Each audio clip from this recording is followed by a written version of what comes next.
aikamoinen vetomieheltä, jolla on päällä keuhkokuuteen tulehdus.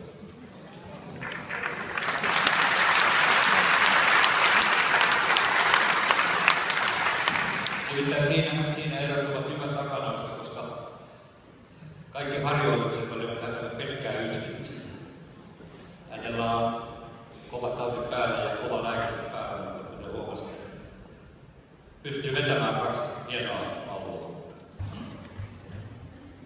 Hyvät ystävät, vaikkei tässä mitään Albert Einsteinia olla, niin sen verran on kilometriä takana, niin tiedetään, että elämä on aika lailla suhteellista.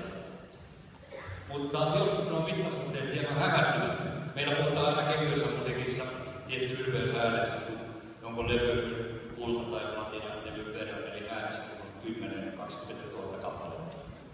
Meidän seuraava solistimme voisi tiputtaa aika monta kymmentä suomalaista kollegansa riviä, voittaisi heidän myyntien levyjen määrässä mennen tullut.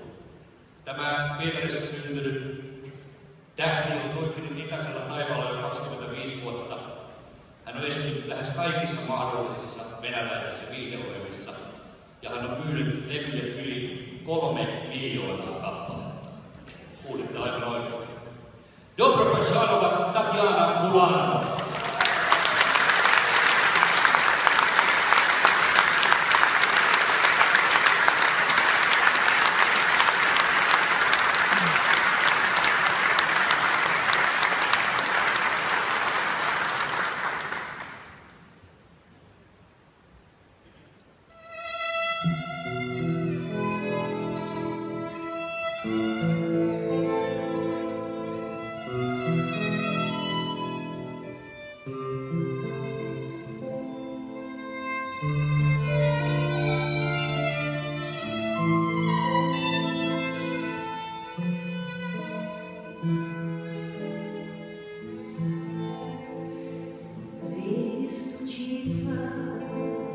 Зимний вечер.